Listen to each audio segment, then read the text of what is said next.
रेजब Tayyab Erdogan क्या ये Israel के खिलाफ मोर्चा खोलेंगे? और सबसे बड़ी समस्या है कि तुर्की एक साथ भारत और भारत के 3 दोस्तों पर बुरी तरीके से भड़का है। जानेंगे भारत ने ऐसा क्या कर दिया है। इस बीच डोनाल्ड ट्रंप की भी एंट्री होती है और वो तुर्की को लेकर क्या कह रहे हैं। हमेशा की तरह जानने को मिलेगा बहुत कुछ। आइए जानते हैं इन खबरों को विस्तार से। जब खुद पर बीतती है ना, तब पता चलता है कि कैसा लगता है। ऐसा ही इस वक्त क्या अर्दोगन को लग रहा है। एक जुबानी जंग है जो दोनों के बीच में चल रहा है। रेजब तैयब अर्दोगन ये ट्वीट करते हैं, स्क्रीन पर आप देख रहे हैं इनके ट्वीट को। पूरी दुनिया कीमत चुका रही है स्ट्रेट ऑफ हॉर्मुज में इजराइल के कारण।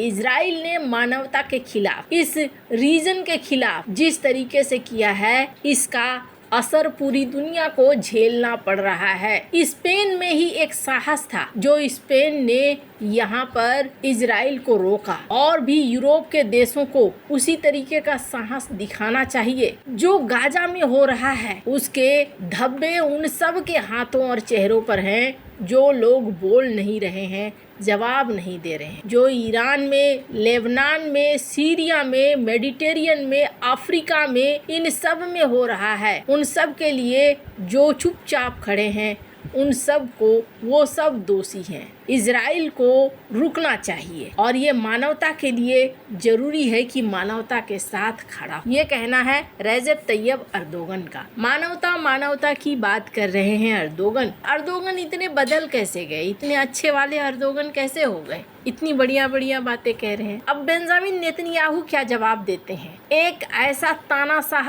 अर्दोगन जिसने कुर्द के खिलाफ नरसंहार किया, जिसने हमास जैसी संस्थाओं को खड़ा किया, जिसने अपने ही लोगों को दबाया, जिसने अपने ही राजनीतिक मतभेदियों को जेल के अंदर ठूस दिया, वो इंसान मुझे सिखाएगा मोरल क्या होता है, मानवता क्या होती है। और जहाँ तक बात है इजराइल और आईडीएफ की, ये दुनिया में सबसे मोरल आर्मी है और ये फोर्सफुल एक्शन लेती रहेगी ईरान के खिलाफ, इनके प्रॉक्सी के खिलाफ जो मिडिल ईस्ट और पूरी दुनिया को तबाह कर रहे हैं। ये जो दोनों के बीच जंग देख रहे हैं ना आप, जुबानी जंग, क्या ये सिर्फ जुबानी जंग तक है? नहीं, तुर्की के अंदर एक डर बैठ गया है। इसके बाद एक और स्टेटमेंट आया है जो स्टेटमेंट बहुत खास। तुर्की के फॉरेन मिनिस्टर क्या कहते हैं? ये कहते हैं कि इजराइल डिक्लेयर करना चाहता है कि तुर्की अब उसका नया दुश्मन है ईरान के बाद। तुर्की को ऐसा डर क्यों लग रहा है? कुछ किया है क्या तुर्की ने? जब कर नहीं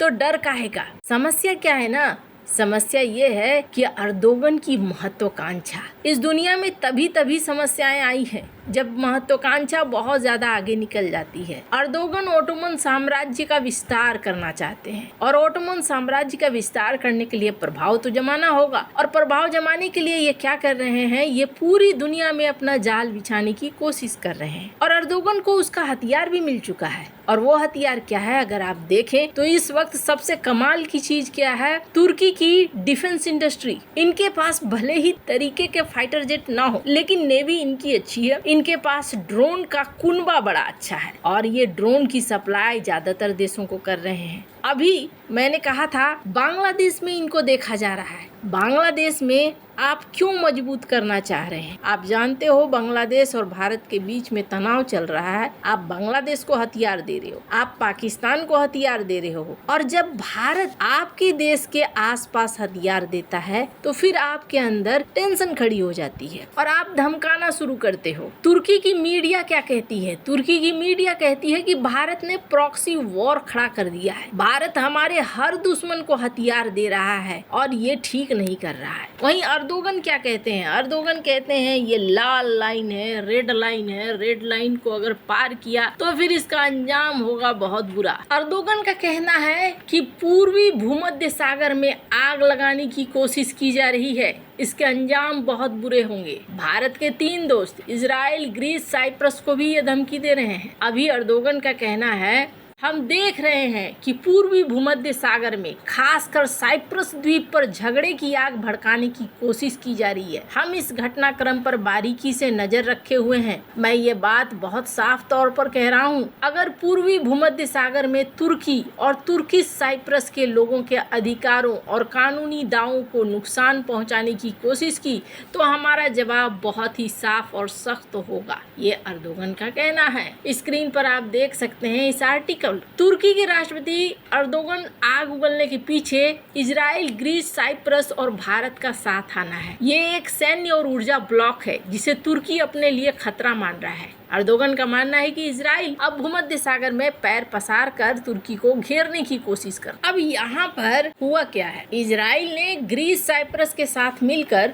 पूर्वी भूमध्य सागर में एक रैपिड रिस्पांस मिलिट्री फोर्स बनाने का समझौता किया। इस टास्क फोर्स में करीब 2500 सैनिक शामिल हैं, लेकिन तुर्की इसके बनने के बाद से भड़का हुआ है। इजरायली वायुसेना, नौसेना ग्रीस के साथ साइप्रस के द्वीपों जैसे रोड्स और कार्पोथोस में बने सैन्य ठिकानों का इस्तेमाल कर रही है। तुर्की इसे कहता है कि तुम हमारी सीमा के पास आ रहे हो, ये बढ़िया नहीं है। अब दही में सही एक और देश है जो कर रहा है, और वो कौन है? वो है भारत। अभी इतने सारे ताम झाम के बीच में भारत ने, कहते हैं ना, जख्म में नमक छिड़क देना, वो वाला काम किया है। पीएम मोदी को जब संदेश दिया साइप्रस के प्रधान ने, तो भारत की तरफ से ये जवाब आया, टेंशन नहीं लो, हम 5 साल के लिए डिफेंस रोड मैप पर काम करेंगे और हम लंबी रणनीति पे काम करेंगे। ये पीएम मोदी का एक संदेश था अर्दोगन को कि भैया तुम जो चिल्ला रहे हो उसका असर बहुत ज्यादा होने नहीं जा रहा है। अब एक सवाल होता है, क्या इजराइल और तुर्की के बीच में आगे होगा? हाँ होगा। क्यों होगा?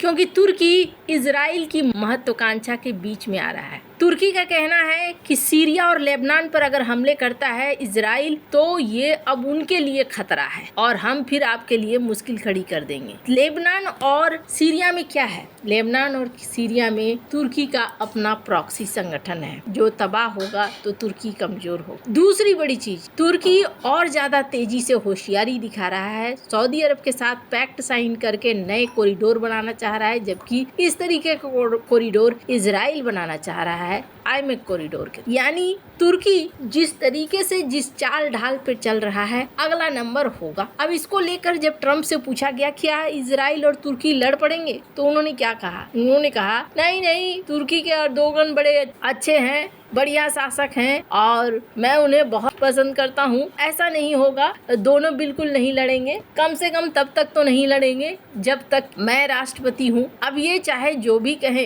पर यहाँ पर तुर्की को अब टेंशन मिलना शुरू हो गया है और ये टेंशन भारत, ग्रीस, साइप्रस दे रहा है। भारत हथियार दे रहा है, भले फॉर्मल तौर पर किसी गठबंधन में शामिल न हुआ। आर्मेनिया को बेच रहा है, साइप्रस को बेच रहा है, ग्रीस के साथ अच्छे संबंध कर रहा है, तो तुर्की को अब टेंशन हो रहा है। लेकिन कहते हैं जो बोओगे वही काटोगे, और यहाँ सीन वैसा ही हो रहा है। आपको क्या लगता है? कमेंट कर अपनी राय जरूर बताएं। जल्द मिलते हैं अगले वीडियो में नई खबर के साथ।